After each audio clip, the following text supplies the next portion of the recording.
के लोगों 2022 का चुनाव आपके सर पे है। मोहर लगाने से पहले सोच लेना कि भारत वाकई में किन हाथों में महफूज है। बाकी जो जातिवाद में बढ़ जाते हो, जब वोट देने जाना तो एक ही बात दिमाग लगा लेना, खाली अफगानिस्तान की स्थिति याद कर लेना, आपको पता चल जाएगा कि आपको वोट कहां देना है, मोहर कहां लगनी है। मैं किसी पार्टी विशेष का आदमी नहीं हूं, लेकिन मैं भारत का आदमी हूं और मुझे इतना तो पता ही है कि भारत किन हाथों में सुरक्षित है।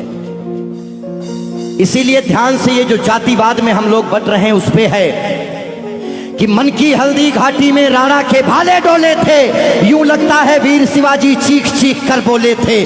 पुरखों का बलिदान घास की रोटी तक शर्मिंदा है, कट गई जंग में राणा की बोटी बोटी शर्मिंदा है।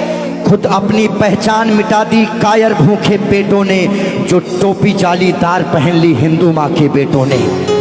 और सर पर लानत, तालियां नहीं, सुनिए पूरी बात कि मन की हल्दी घाटी में राणा के भाले डोले थे, यूं लगता है वीर शिवाजी चीख चीख कर बोले थे। पुरखों का बलिदान घास की रोटी भी शर्मिंदा है, कट गई जंग में राणा की बोटी बोटी शर्मिंदा है। खुद अपनी पहचान मिटा दी कायर भूखे पेटों ने, जो टोपी जालीदार पहन ली हिंदू माँ के बेटों ने। सर पर लानत वाली छत से फिर खुला ठिकाना अच्छा था, टोपी गोल पहनने से तो मर जाना ही अच्छा था।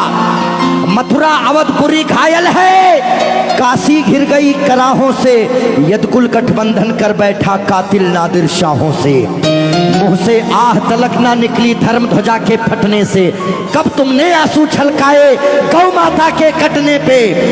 हिंदुस्तान के लोगों जागो,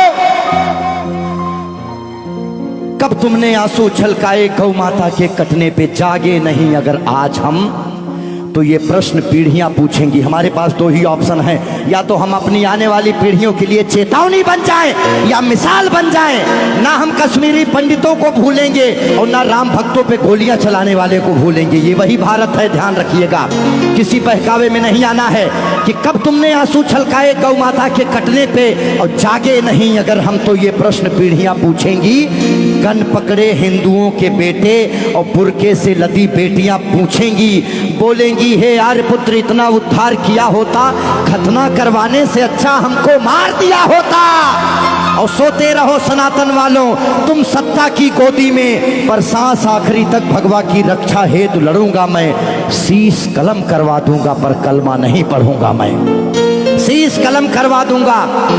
आने याद रखना, हमारे भारत में 29 राज्य हैं, जिसमें से खाली 22 राज्यों में हम लोग बहुसंख्यक हैं, बाकी अल्पसंख्यक। इसीलिए मैं भजन भी गाता हूं, मैं जागरण भी करता हूं, क्योंकि मैं भारत, मेरा चैनल कभी भी बदल सकता है। अभी देशभक्ति चल रहा है, कभी कभी कपिल शर्मा लग जाएंगे, फिर कभी आस्था लग जाएगा।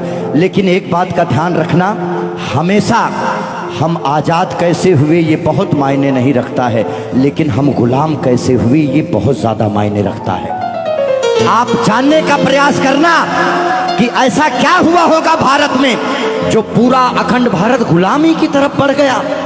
इस देश में जिनको चोर कहना था, जो मुगल भारत को लूटने आए, चाहे वो गजनी रहा हो, चाहे वो औरंगजेब, महान अकबर जिसको जिल्ले इलाही कहा गया, जिल्ले इलाही खुदा की परछाई को कहते हैं। और जो भारत के लोग अकबर को महान बताते हैं, जिल्ले इलाही शहंशाह अकबर, जिल्ले इलाही खुदा की परछाई को कहता है। ये कौन सा जिल्ले इलाही है जो दिल्ली में महिलाओं की मंडियां लगाता है, महिलाओं की खरीदी फरोश करता है? इतनी काली परछाई कौन से जिल्ले इलाही की हो सकती है?